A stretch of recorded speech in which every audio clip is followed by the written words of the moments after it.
Roses and Reactions. I know we've been off for a few weeks, but we had a really good reason.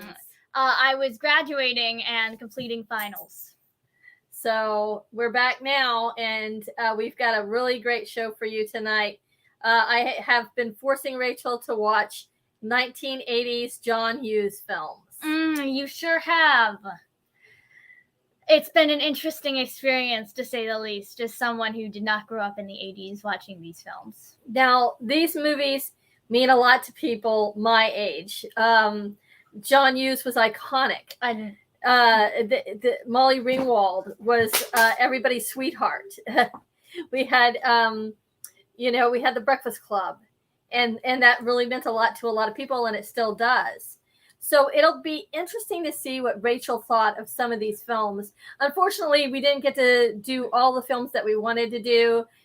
She couldn't find Some Kind of Wonderful, so that's with Leah Thompson and Eric Stoltz. So unfortunately, we're not going to be bringing that one up tonight. But we do have 4 that we're going to talk about. And so during the week, how was your experience watching these films? It was actually a very interesting experience. I would say I started with The Breakfast Club, and then moved on to Weird Science. I'm sorry, I moved on to Pretty in Pink, and then Weird Science, and then 16 Candles. Weird Science, then 16 Candles. All these movies blend in to each other. But basically, I think I had a very different experience than how you did while watching these for the first time. I would say that because there are some aspects to my opinions regarding them that I don't think that have to do with the time period that I grew up in, that I guess you didn't have those factors when you watched it. So my experience was most likely very different from yours. And that's why we're here doing the show today, Roses and Reactions, because every time we like to share different things with each other. This time it was my week. And so without further ado, let's talk about the first. We're going to do these in the order that they came out, which will be 16 Candles. Yes. 16 Candles was the first John Hughes big film with Molly Ringwald as Samantha Baker. And the story explores a day in her life where she turned 16. Unfortunately, there's also another big event, her sister's wedding coming up, and all the families coming into town, and that overshadows her birthday, and basically her entire family forgets that it is her birthday. And so that's the crux of the story with the family. And meanwhile, she's got a major crush on this guy named Jake Ryan. And the story goes about how she accidentally, she writes a note in class about how she likes Jake Ryan, and he gets a hold of it. Jake does. And so the story goes on from there. It's a day in the life of Samantha Baker. And what did you think of it?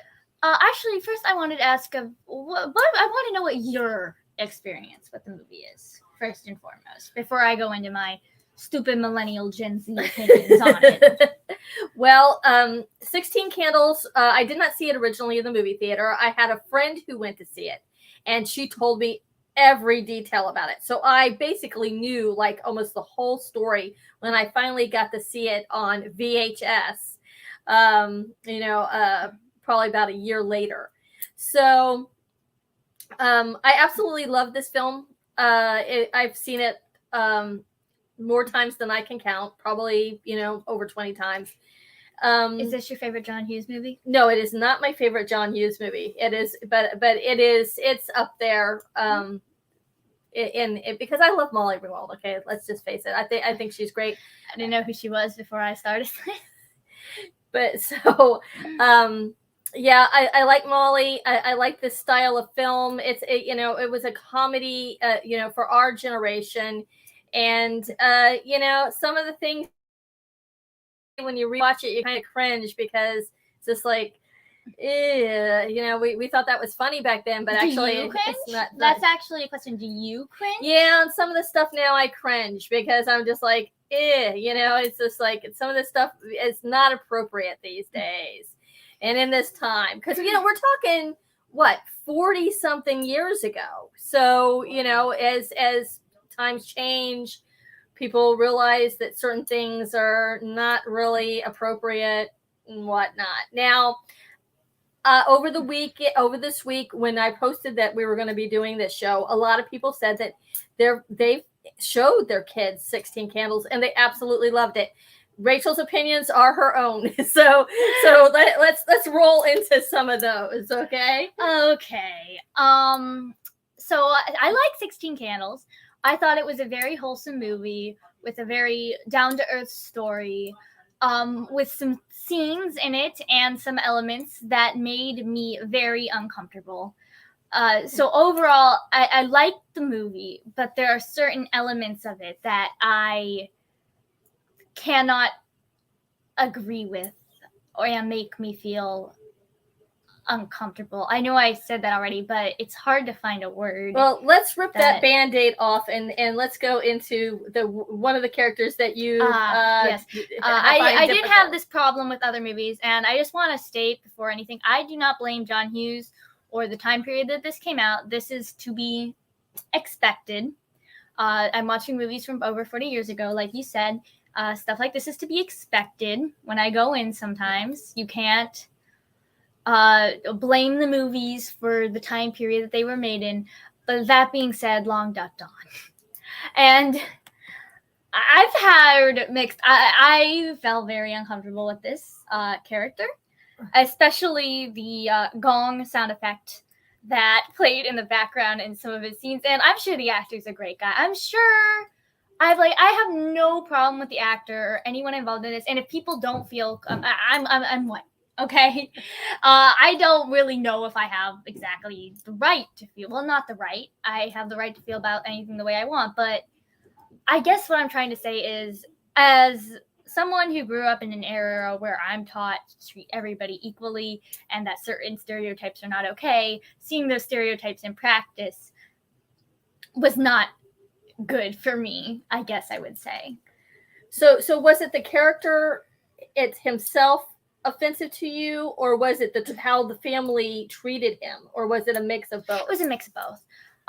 The way the family treated him was a big element in my discomfort, but also how the film treated him. Like I said, the gong sound effect and the post effects was not something that I felt okay with. But he did get a girlfriend, though. He did get a girlfriend. I'm not saying... It's just that the way the character was presented, did not feel correct to me. Yeah, and I agree with that. That's one of the aspects of the film now that I feel uncomfortable with as well, because that did not age well. But other than that, there's other things that you found that you were uncomfortable with.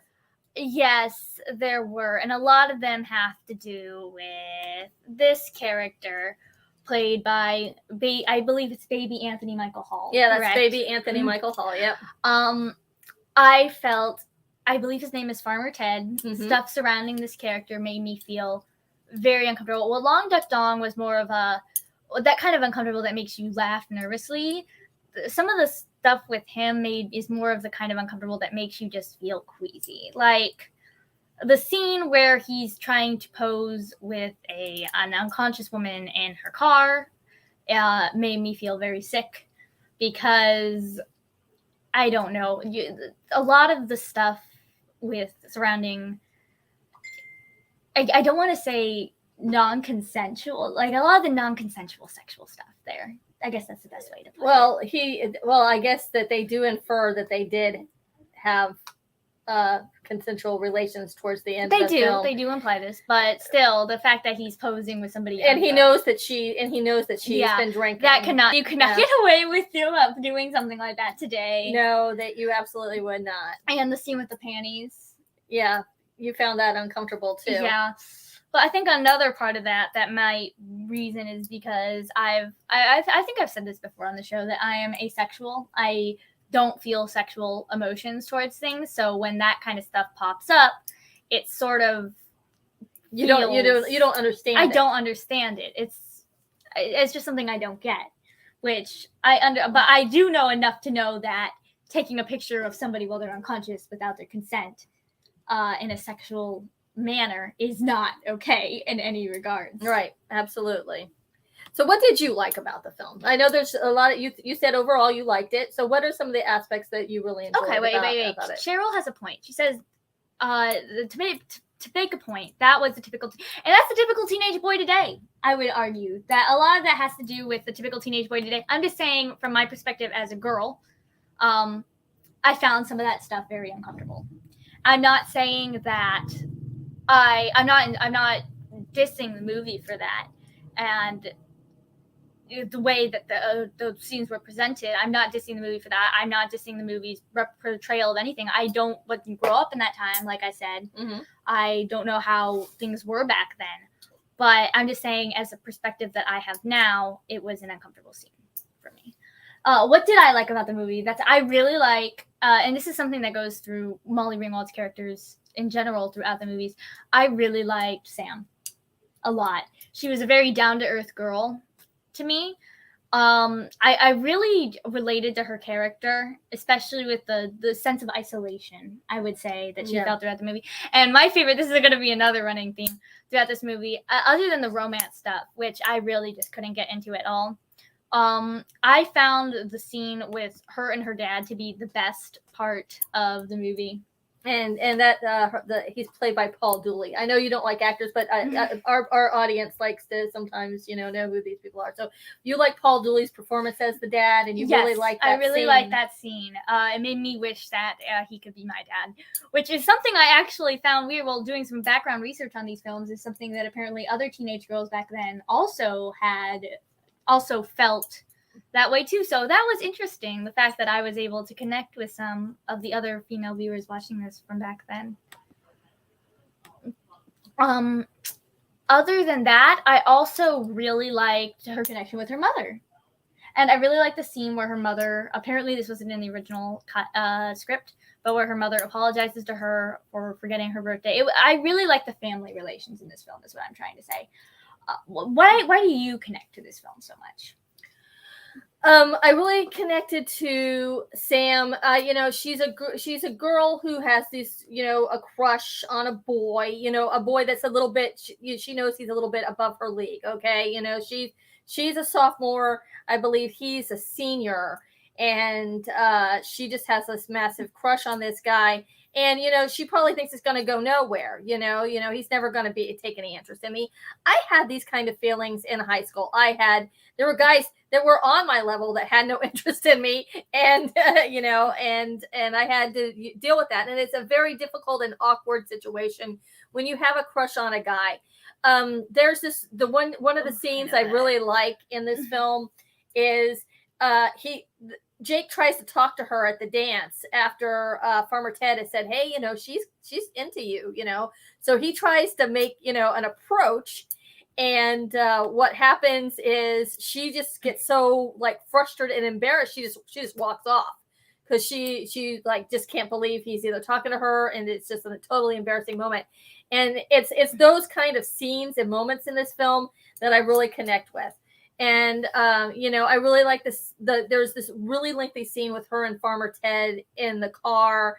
And she finally admits to him how her day has sucked because she had to deal with everybody forgot her birthday, and here she is, she's at this dance, and she kind of feels all alone. And sometime throughout the beginning of the film, she thinks he's a complete creep, but then they end up bonding. They have this really bonding moment, and I think that's really the last time she actually sees him in the film. I don't think she sees him anymore after that. That's like their final scene together. And basically, from then on out, Ted's goes to Jake's party and ends up with Caroline at the towards the end. So but those are the kind of elements that I really liked about 16 Candles. It was just a really cute movie for the time. I think a lot of people see Sam in themselves, and I did, and I just think, it's really good to have a film where not everything's always cherries and roses, even though she does end up with the guy at the end here. And this scene is iconic. You see this scene all the time, redone in different shows. And the Thompson Twins song, the final song, If You Were Here. Oh, That's another. Go ahead and make your point. I just want to say that it's one of my all-time favorite songs. I listen to it all the time. And in fact, my friends and I had like this huge discussion this like a couple of months ago on Facebook. Everybody was describing what they felt that song meant at the end of the movie. And everybody had like a little different take on it. So I thought that was really cool. It's really neat when my friends and I get all retro and talk about, films that meant a lot to us growing up. So that's really my take on 16 Candles. You had a point? Yes, I did. When you mentioned the song at the end, I couldn't help but think that perhaps I didn't get the full 100% experience of this movie because the version that I had, I believe that I found out later that a lot of the music was changed in the version that I saw. Yes, in fact, that is true. There are like two versions of this film out there somewhere. The other one, the one that's done for TV, a lot of the songs were stripped because I guess like the copyright didn't take over on some of the songs. So there's a kind of there's this the one song that really I find awkward is it's at the dance and it's like whoo ha, and that's not the song, and that's not the song that was originally on there. And I can't remember what the song was originally, but that always just that particular song always just makes it off balance for me when I see that version of the film. So I think that's it for 16 Candles. I think this might have been my first chick flick, quote unquote. Is this what is considered a chick flick? I guess you could consider it a chick flick. Absolutely. It's not my usual cup of tea. Not usually what I watch. But for what it was, I thought it was pretty good. It had, like I said, it had some elements that were, but other than that, I think it was a perfectly serviceable movie.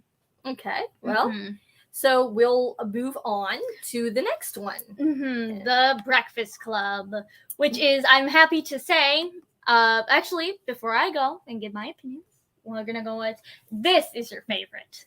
This is my favorite John Hughes film. Okay. This is yeah. Which I'm assuming a lot of others, because even I knew the legacy of this film before. Because you've grown up with parodies of this movie. Yeah, it like almost every show at some point does some kind of parody on the Breakfast Club. So that's like her initial, and I'd explained to her, well, it's this movie, that was really a big deal to people my age in the 1980s, and I believe that one came out in 1984. I believe it's 85. 85? Okay, so 1985. So I did see this movie at the theater and absolutely loved it. I loved it so much that I waited and waited and waited for the VHS to come out, and I pirated it. Yes, I did. Because back then you couldn't go down to the store and pay $30 for a movie. You had to rent it or wait for it to come out on cable. And so I'm sure I also copied it on cable because I saw this is I've seen this movie so much. I know almost all the words. I can probably recite the whole movie for you backwards and forwards. And this film meant a lot to my friends. It meant a lot to me. And, it's basically about these, 5 kids who get stuck in detention all day. And if you're not familiar with it, and it's basically, you got your stereotypes. You got Andrew the jock. You got Brian the brain. You got Allison the basket case. You got I don't know what a basket case is. Well, I don't know. That's what they call her. They call her the basket case. And you've got Molly Ringwald as the princess. Is that not a term then? Basket case? And John Bender as the criminal. Okay. So basket case kind of means like she's kind of like, has like maybe weird. She's weird. She probably has like, I wouldn't say ADHD, but maybe she has a little hint of autism maybe. She's not completely, she's really quiet. She keeps to herself. She's very reserved. And that is basically, the crux of the film is that they all find out they've all got something, they're not so different after all, as one of the songs says in the soundtrack. So I guess I got the right soundtrack for this movie then, because I heard that. Yeah. So this is a soundtrack that I had that on cassette tape that I played until it actually broke eventually. What an amazing soundtrack for this movie. And everybody sees one of themselves, or maybe all of a little piece of everybody in this film as themselves. And I think that's kind of like the point. It's like done sort of like a play, where it's like it's all you, except for the scenes where they're running around in the hallway in that one part. That it's mostly like you could actually probably do this on a stage really easily with 5 characters like sitting in chairs talking.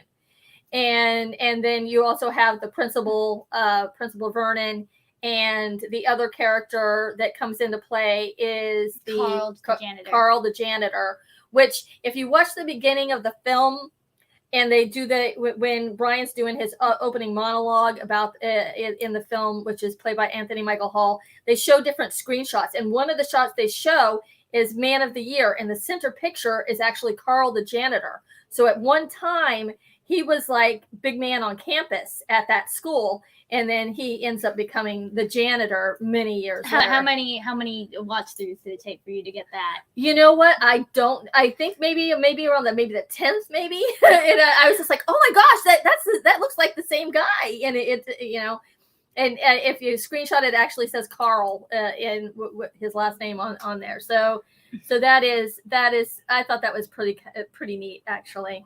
So I really enjoy this film. It means a lot to me personally. And so I'd like to get your thoughts on this film. Well, I'm happy to report that unlike 16 Candles, where I was very mixed on it, I thoroughly enjoyed this film. Very much. I am somebody who really likes character building, character relationships between characters over story. And the character relationships in this film were very well done. I'm a very big fan of the formula of stick these different characters in a room and see how they bounce off of each other. And that was basically just this movie, if you really summed it down. Put these 5 characters in a room, see how they interact with each other, see what happens. I will say I didn't grow up in the 80s, so I don't know why this became such a cultural phenomenon that it did. I didn't get that from it, but I did get a very good movie out of it. Okay. Maybe you can explain that. Why do you think it took off as much as it did? I think the character of John Bender, I think a lot of people love that character so much. I love that character so much, but I don't. But why is it parodied and everything? Why not 16 Candles? Why not Pretty in Pink? Why The Breakfast Club?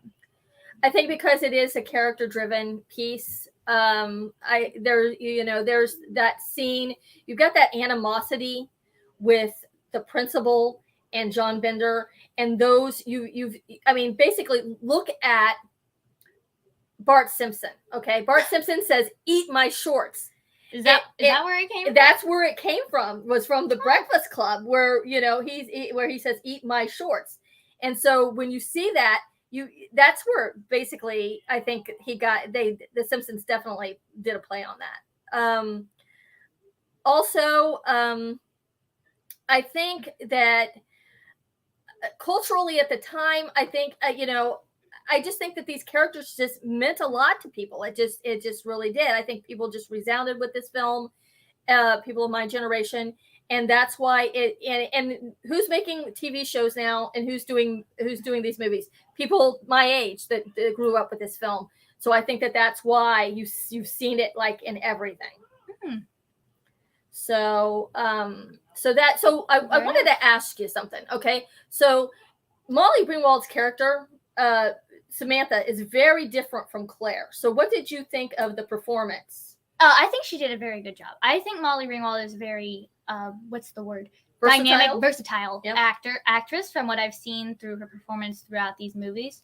She, her performance in 16 Candles is very similar to Pretty in Pink, but her performance as Claire was very different. And I think it takes a lot. Well, I want to say, because she's not very a likable character. She's, I found her likable. I don't know what. It's just like they think she's kind of conceited and kind of like she's kind of like the rich girl, kind of high and mighty. But I mean, later on, she impression of her. And even towards the end, Brian says to her, "You're so conceited, Claire," because she's like, she's the one. She actually is the most truthful one probably out of all of them when she says, Monday morning, we're all going to be back. I'm going to be with my group. You're going to be with your group, and nobody's going to, this day is, just for today. Our relationships are going to be back to the thing. Is that how high school was actually for you people back then? I don't necessarily agree with all of it. I think there were cliques, you did have, the jocks and the cheerleaders. That was a thing, but it's not like they didn't interact with other people because we all had classes together. But I guess, with hanging out, there were the people who, were on the sidelines. You had your chorus group. Chorus was huge. We had a chorus group that was big. You had your your honor society people, sort of like Brian. So yeah, it took a little bit out of each element, and I think, that was a dynamic, Because I want to say that high school today is, I guess, at least from my experience, extremely different. You don't really have cliques anymore. It's just you hang out with who you want to hang out with. There's no geeks or drama club people or people who are like the rich kids. You don't have these. It's basically you hang out with who you want to hang out with. If I had to make cliques for us, it was the normal people and the super ragnecks is what I had at my high school. You had the super ragneck people and the normal people. We also had redneck people at my school as well.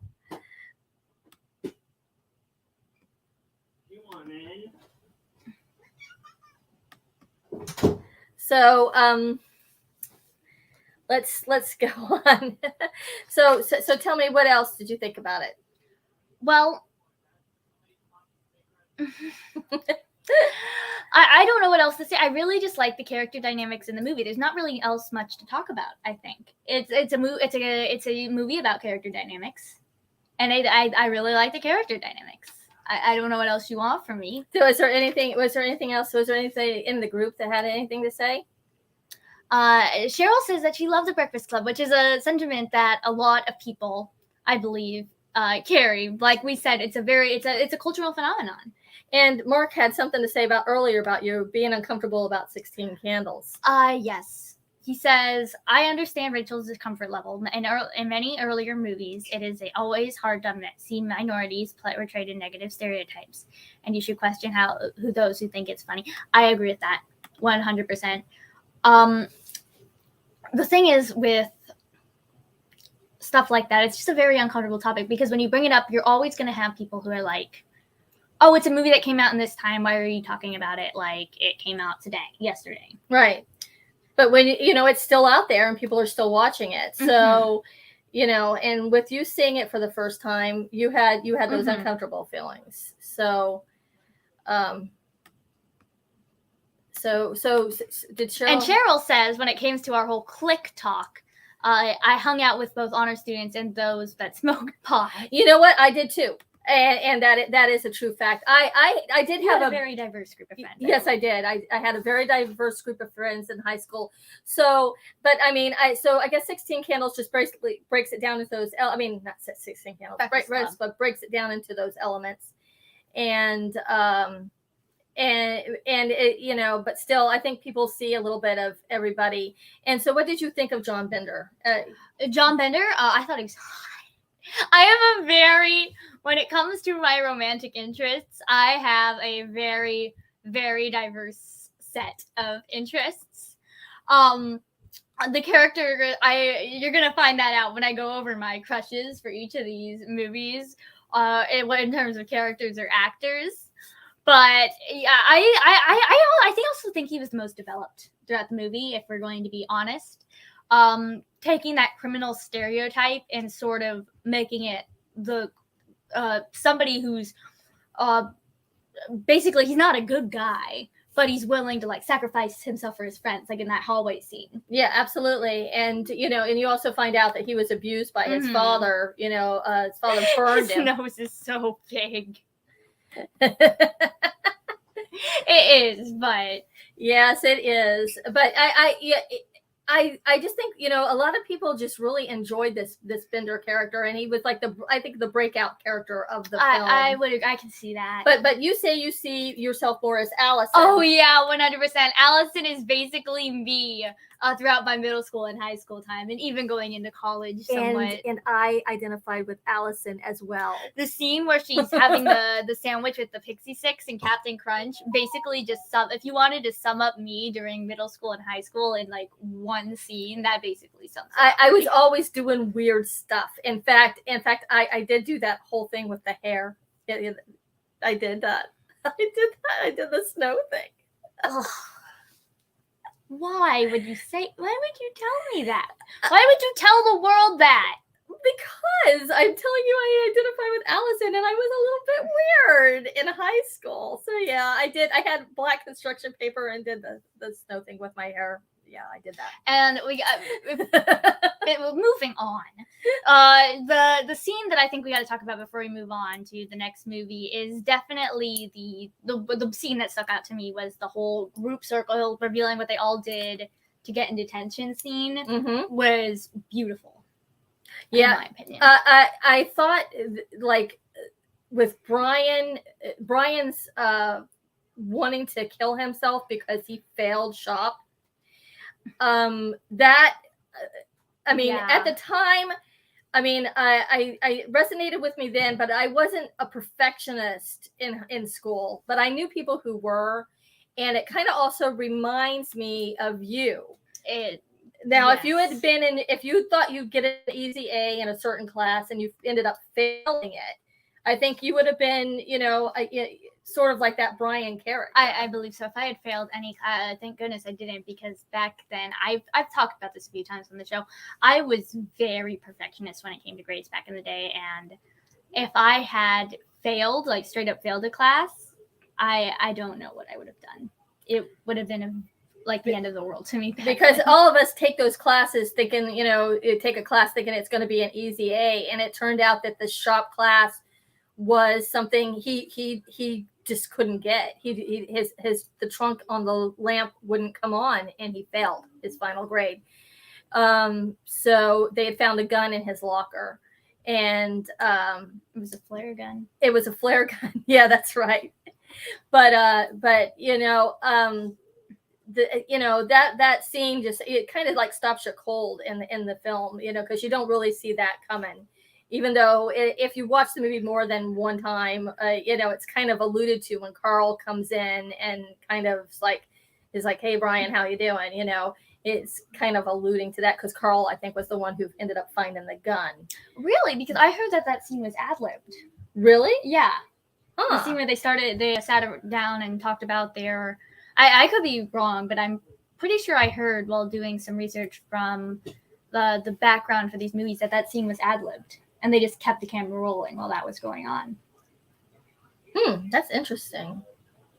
But I guess which character out of all of them did you not relate to or relate to in the least? I can't even remember. Is it John? The athlete one. Andrew. I can't. Andrew.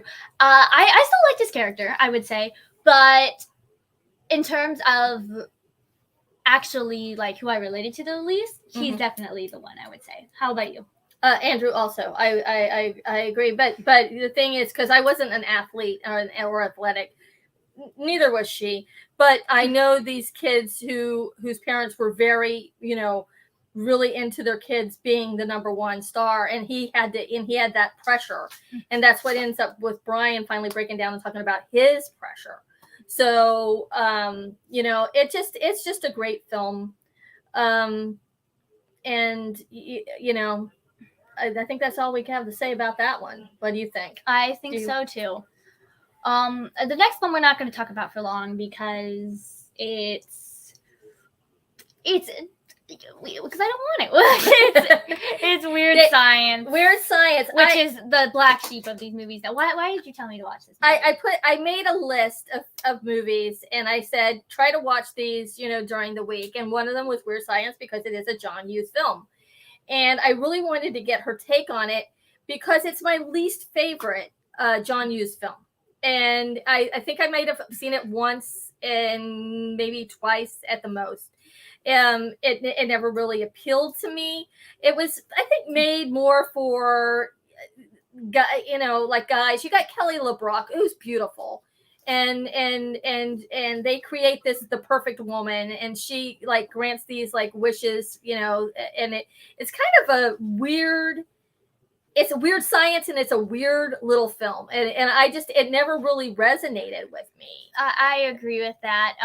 As a woman watching this film, I will say that the whole certain scenes made me feel very objectified. The shower one in particular, if you remember. Oh yeah, that's really early on in the beginning. Mm-hmm. I just feel I haven't watched a movie for a long time where I've just felt like this is not made for me, and that's how I felt. Yeah, and I wanted to like it because I love Anthony Michael Hall. Mm-hmm. Cheryl says it was more of a guy flick, which I completely agree with in that sense. But Rachel came up with a theory that she was actually solid point on. So it's not a theory, we confirmed it.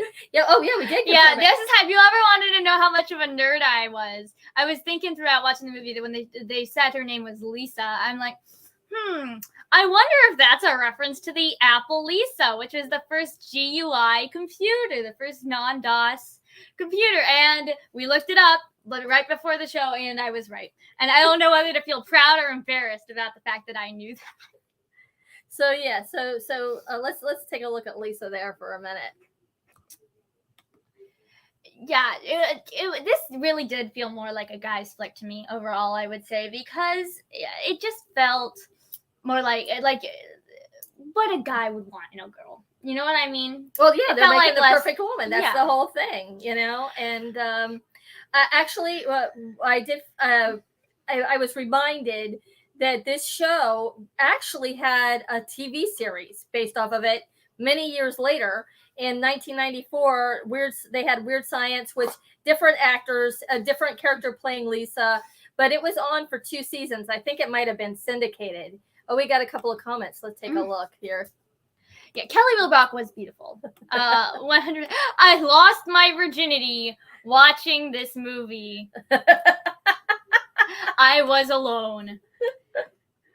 Okay. And we totally get that. Okay, we totally get that because Kelly LeBrock, gorgeous. She is gorgeous. And there was a surprise actor that I forgot was in the film that Rachel really found. Young Robert Downey Jr. is hot. I told you my taste in men is very broad, as I said. I was telling Mom, like, when I was being really mean to this movie, I'm like, my redeeming qualities of this movie are that Robert Downey Jr. is and that he's hot. And he played one of the bad guys. He played one of the bully characters. Yeah. Yes. I think he was actually, what I learned in my research going into these films, he was actually like considered to play roles. I don't remember the exact ones in like other John Hughes movies, but he actually got it in this one, I believe. Yep. So this was one of Robert Downey Jr.'s early roles, and it also starred a young Bill Paxton, and he played the bully brother, and he ends up becoming a slug, which Rachel had asked me not to mention that, but I just, because I love Bill Paxton, and God rest his soul, I miss him, and this was also one of his early roles too. Can we talk about Pretty in Pink now? Okay, so we're gonna roll into Pretty in Pink because we have a lot to say about this film. First thing I gotta say before we do anything, she was not pretty in pink in that dress at the end of the movie. Do we have a picture of that or no? There's a short, they're right there. You can see the back of the dress. Yeah, it was hideous. Okay, so let me just talk a little bit about my experience with this film. Okay, she ready? So Pretty in Pink, I was really excited to see this movie. When I was a kid, I was probably about maybe 15 years old. And I found out there was a sneak preview of the film going to be at the Falls in Kendall, Miami area. And my dad took me. And it was just like such a great night because I'd never been to a sneak preview before. So I was like really excited about it. And we all went, and it was a crowded and wonderful, and there's all this excitement in the air, and everybody's like really thrilled.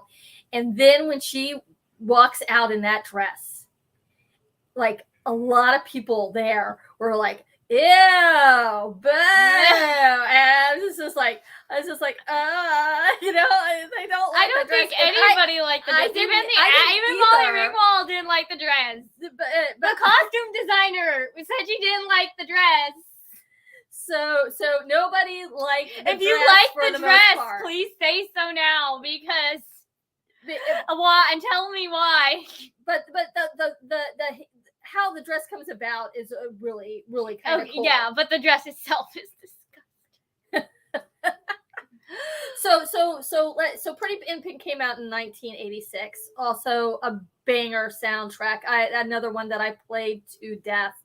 I loved it. Just absolutely loved it. The Psychedelic Furs and their Pretty in Pink version. There's actually two versions of that song. They did one for the film, and then there was their original one. Both are awesome in their own way. The other one sounds more like, really more garage band sound than the one that they did more studio for the film. But no, I'm sorry. I was oh, we got a comment. Let's see what we got. The dress could have been done better with the materials they had. Yes. Agreed. 100%. Because you named this movie after this dress. You would think that one of the number one priorities would be to nail the dress. Yes, I guess that's true. I don't know what test audiences told them, but it would probably be too late to go back and remake the dress and shoot it. But we'll get to the ending in a minute. Yeah, I was about to say they did reshoot it quite a bit. There is something about the ending to that film. The film it's about a girl on the, it's a kind of a tropey film. It's about a girl who lives on the wrong side of the track. She's poor. Her mom abandoned her when she was a kid. I got my virginity back watching this movie. I take it that Mark did not like that film at all.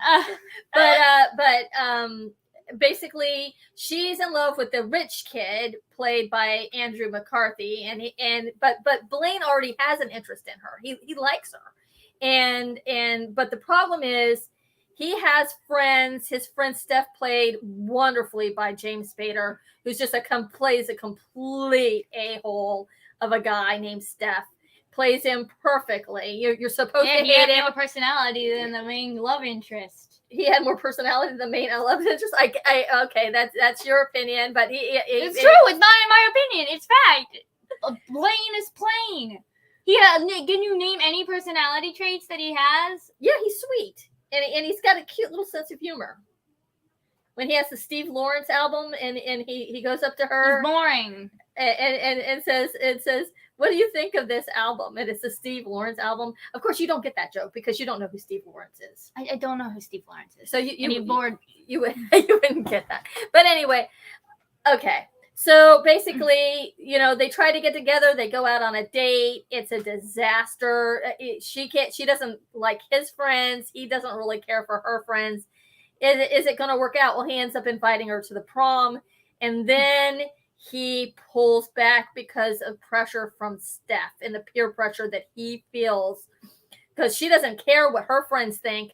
Ducky doesn't like the fact that she's dating him, dating Blaine. Because he has a huge crush on her. And so what do we got Most here? Females love Andrew McCarthy. We're going to get to that. Yeah. Okay. He's a cute guy. I'm going to just say that I still now. have a crush on Andrew McCarthy to this day, okay? I adore Andrew McCarthy. Love him. He's still hot, okay? He's still a good-looking guy. And I want to get his book. His book, Brat, his autobiography, just came out in paperback. So this is like, yeah, I want to read that. So Andrew McCarthy, I loved him, and so did Molly. Molly wanted him for this role. Isn't that something that you found out when doing your research? Oh yeah, she did not want this role. It was made for her, but she felt pressured to take it. But I'm talking about she wanted Andrew McCarthy to play. Oh no! I'm sorry, I misheard you. Yes, she wanted Andrew McCarthy to play him because she thought he was cute too. and you can tell the chemistry on the screen. There's a chemistry between them, and I forget who did they originally want for the role. There was another actor. I don't particularly recall. You had told me, but she didn't like him. Oh, Robert Downey Jr. That's who. Yes. That's where the Robert Downey Jr. Yes. story comes in. They wanted Robert Downey Jr. to play the part, and she ended up going to Andrew McCarthy instead, which is funny because she ended up doing The Pickup Artist with Robert Downey Jr. A couple of years later, where they had this, and that film was just kind of odd. But anyway, back to Pretty in Pink. Okay, so the peer pressure that Blaine feels, he ends up backing off, the prom. And what makes this movie so cool is that her character is such a strong character that she decides, she's not gonna not go to the prom. She's going anyway. And so she takes all these dresses that people had given her throughout the film, her mom's old dress, her friend's dress, and the dress her dad bought her. And makes an abomination. And she puts them all together and designs because she's a designer and she wants to be like a fashion designer. Not with that result. But enough about mocking the dress. Okay. The sentiment is nice. But so let's talk about Ducky for a minute. John Cryer. I thought he was hot. But you know what? I'm a weird girl. I'm weird. I have weird interests. So okay. So she was surprised when I told her that I did not like the Ducky character. I am, because that's usually your archetype to go for. But to me, Ducky in this movie, he was a little bit overbearing. He is a little bit on the obsessive side with Andy's character. And and when she ends up dating Blaine, he gets all he just totally pissed off about it. But then later on, he shows his support by showing up to the prom, and he's willing to be her date, to go as friends for the prom. So that's kind of a neat aspect of the movie. But so yeah, so the ending. So yeah, so a couple of different things. Oh, let's talk about the dad before we get to the ending. Okay, because you had some things you wanted to say. Once again, the best part of this movie for me was the character, like 16 Candles, the character relationship between Andy and her dad. And unlike where 16 Candles, it was that one scene, the whole relationship with him and his depression after his life left, that hit me. I was not expecting Pretty in Pink to have a storyline about the depression that you have after your loved one leaves or abandons you, and how that makes you feel, and how he's like tells her that he's getting a job but he doesn't go to the interviews or anything because he's just not ready for it. Yeah, I don't know, that hit me. And once again, I'm supposed to be like, oh, he's so dreamy, and I'm like, give me more of this dad and this daughter's relationship. So yeah, I found it surprising that you really liked that relationship, because it's not something that you're really familiar with. I mean, she's a single dad, but I guess it's the depression aspect that you probably picked up on. Yes, definitely. I have gone through similar things, and I was surprised to see it represented in this 1986 movie. But now ending. Okay. Probably one of the most interesting aspects about this film. So let's talk about the ending of this film, okay? The ending that you get to see where she hooks up with Blaine at the end is not the original ending. Back in the day, I had bought the movie tie-in book, and in the end, she ends up getting with Ducky, and they end up dancing together at the prom. And it ends with them with her being, all you see is like her pink dress floating around, and she's happy, and that's the way the book ends. And I was like really shocked and disappointed, because I was just like, I saw the movie. No, she gets together with Blaine. What's she doing with Ducky? Originally, that's how the movie was supposed to be, but test audiences did not like that ending, so they ended up refilming the ending with her and Blaine.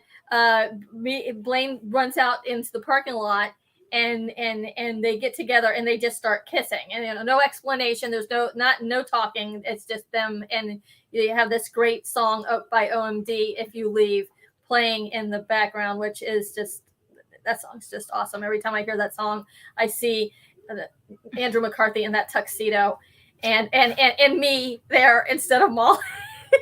Seriously, that's how I imagine it in my head. Wow, so Mom, really? Yes. So that is how A Pretty in Pink was going to. That's the ending. And I just find stories like that really fascinating. About because a lot of people later on wanted her to get with Ducky.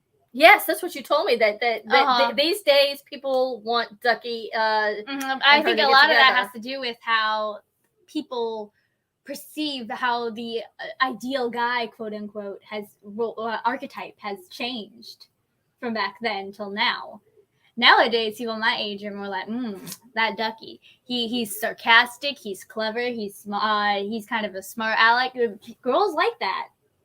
At least where I'm from, me and my clique of girls, that's the kind of guys that we prefer. And I find that heavily interesting. But I will say I'm glad that she did end up getting with Plain at the end, for the sole reason that she showed no interest in Ducky throughout this entire movie, and it would kind of be a cop out if she got with him. She showed zero interest. Yeah. I mean, the whole thing is basically he has this massive crush on her, and he ends up going. He talks to her dad about it. They have this big long scene where they're sitting outside, and he's saying about how much he adores Andy. And he's just like, well, the dad's just like, oh, she's gonna like who she likes, and you're a good friend, you're the good friend. And so basically she friend zones him throughout the entire film. And it would kind of be a cop out if she did get with him. So that ending was kind of a strange ending. So what they ended up doing was writing in this scene for Ducky finding a love interest at the dance, or a girl who takes an interest in him. And I think they added that scene in. I believe, and I recognize the actress, yes, which surprised me because I don't recognize anyone in anything. And I'm like, well, you recognize her for a reason, I explained, because that is young Christy Swanson, who went on to play Buffy the Vampire Slayer in the movies. And we had just did our Buffy show. I think, wasn't our Buffy show the last show that we did? I think so. Yeah. So that is why you recognized her, and so that is Christy Swanson, and so you get brief Christy Swanson in that film. And I think that's it.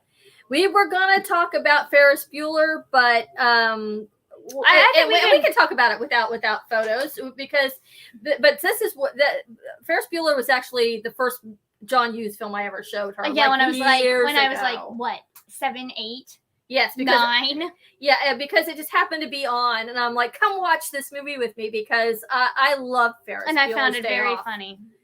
So Ferris Bueller's Day Off was it was in 1989. It came out my senior year of high school, and I remember that because it was senior skip day that day. We were all over at my friend Chrissy's house, and after we had a party over there. We did a whole shaving cream party, and I don't know if anybody remembers shaving cream parties. I don't know if they still do those. Wait. Hold up. Before you continue, you could do senior skip day? Yeah, we did it. We skipped it. Yeah, we did it. We weren't allowed. We were told if that we tried, that they would we would get in big trouble. Yeah, no. Did they say the same thing to you, or? Well, back then things were a little bit looser back then, and nobody got in trouble. So. No. So after Chrissy's shaving cream party, pool party, fun, we ended up going that night, a whole bunch of us, to see Ferris Bueller's Day Off. And and we all laughed and had such a great time. And it was just a very fun movie. Great senior class. One of the final things we all did together, seeing Ferris Bueller's Day Off. And so, about Ferris Bueller's Day Off, what did I don't remember much. You don't remember much about it? I had fun. You had fun. Yeah, you didn't have me watch it for this little selection. I didn't. No, we didn't. Yeah, we ran out of time, and but I do want to say that I really love that movie. It has a special place in my heart, And I think that it's another one. It's not like the Breakfast Club where you see a lot of it from time to time, but you see it referenced here and there. Yeah, you see it referenced there, especially the scene where he's in the parade. They with Twist and Shout, you'll see that from time to time. They'll do that, and it's just a great thing about him trying to get off from school, and then you have the sister who's trying to get him in trouble, and just overall a great film. So that is our John Hughes show. I hope you all enjoyed it. I thank everybody who came in, and thank you for your comments so much. We sort of got into our own thing, but I think it ended up turning out okay. And so what have we got coming up? Well, since you showed me movies that you watched during your childhood, I thought maybe I could show you movies that I watched during my childhood. And you might actually recognize a few of them because a lot of them were doing Disney Channel original movies. Oh no! Don't oh no me. You watch them on your own. I'm exposing you. You don't say oh no. You were more into them more than me sometimes. I did like Lemonade Mouth a lot. Yeah, and we'll be talking about that during our next show in 2 weeks. So thank you so much for watching and have a great night. Let's do some final comments here. They say, great show, ladies. Great show, girls. Hey, Cheryl, Mark, everybody who came in to watch. Terry from Ireland, thank you for popping in. We had a lot of fun. And in 2 weeks, we'll talk about Disney original films. Disney Channel original films. Bye. Bye.